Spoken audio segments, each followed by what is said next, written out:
Clarko in it to three-quarter time? What fell over in the last quarter? Yeah, it's just so frustrating that we're in the contest and lose by 7 goals when it's a 3-point margin at three-quarter time is really disappointing. The most significant message: you got to play 4 quarters, boys. You can't just play 3. They played a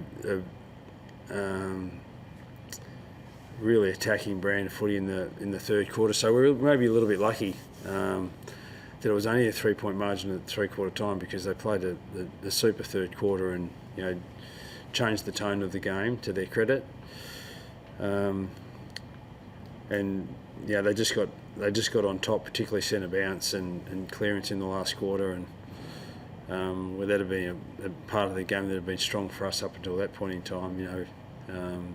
They got on top in that space, and the ease of which the way the ball moved in the last part of the game was disappointing for us. But we've said right from the get go, how many games can we be in at three-quarter time, and unfortunately it nearly seemed like we've done a good job to do that, so we'll just put the cue in the rack. It's just so disappointing that we fell away in the last part of the game. How big a setback is that, just given how good you've been the last few weeks? You've shown real signs of life, and that first half was, you were doing pretty well, and just to have that drop off. Yeah, well, that was that's disappointing, but they're a good side. They had a lot of their important players out of their side too, which is testament to them as a club in terms of the way they play their system and their game plan. So I'm sure Fly will be enormously pleased with the one soldier out, another one in to replace him, and they've done that particularly well for a long time. They've got good depth, but the depth is all about playing their roles and knowing their system, and they do that particularly well. And and they're the benchmark of the comp. So they're sitting on top of the ladder, I think, aren't they? On top, yeah. So there's parts of that where we say to ourselves, well, irrespective of the personnel that they had, what we're playing against was Collingwood's system tonight rather than necessarily their personnel, and we're good enough to be in the contest three-quarter time. Disappointing that we couldn't compete with them in the last part of the game, but the pleasing part is at least we gave ourselves a chance. You did really well against Nick Daicos in that first half. Is there any stopping him when he just decides it's time to put the game on his back, and what he did in that second half? Yeah, he's a special player, and through some of our good play and our control of the ball and some work around stoppage that denied him to have the same sort of impact. But once they started to move the ball a little bit quicker, change some angles, he was able to have influence, and then in the last quarter he was the superior player on the ground, really. So that's his capability, and we did a good job to curtail his influence in the first half, but couldn't do it in the second.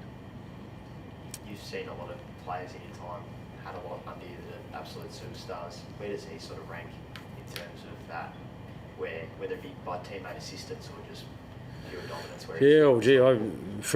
For his age, I'm not sure I've seen a player come in and make as big an impact in his first couple of years and then maintain that high standard. He's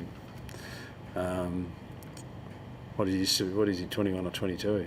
A little bit scary, thinking he might still play for another dozen years. Pretty special footballer. His brother's not too bad as well. When they made some late changes and lost Maynard in the first quarter, does that give you some hope, or do you just treat it as you're playing the Collingwood system? Collingwood system, yeah. And that's why they'd be enormously pleased. One man down, just replacing with another one, come in and do the role, and their depth and understanding and the spirit that they drive from that has been first class. That's why they've been premiers a couple of years ago, and they're going to be pretty hard to stop this year. So how do you then turn around your last quarters? Is there something you can do as a coach sort Yeah, well, it's something we do as a whole playing group and coaching group, and that's just sustain the intensity and effort for longer, and that's what comes with winning and belief. And but we just got to stick to the fundamentals of how we want to play, and we did that particularly well in the first half. Probably left some goals out on the park in the first half that we thought, if we just had a little bit more composure. But once again, the Collingwood defence forces you to make rush decisions, but we thought there were some chances that we had in the first half that should have been goals to us that may have made the margin a little bit more at half time. But you've got to take your chances against a good side, and we didn't take them as well as we could, and part of that was because of us and part of it was because of good defence by the Collingwood side. So you just know when we become a good side and a competitive unit is the day that we can play 4 quarters of that type of fundamental footy rather than 2 and a bit or 3. How much do you compare that second quarter where you admittedly then did get the reward that you were after compared to a team that's at the peak of their powers when they turn it on, they get the full reward in the last quarter? Yeah, and that's the measure of a good side, when you can take your chances when they're there. And the Collingwood side were able to do that. Having said that, they scored 3-8 in the third quarter. They'd be sitting there lamenting the fact that perhaps they didn't convert some of those opportunities a little bit better. So good sides hurt you on the scoreboard, and we just weren't able to do that consistently enough today. Good on you guys. Thank you. Thank you.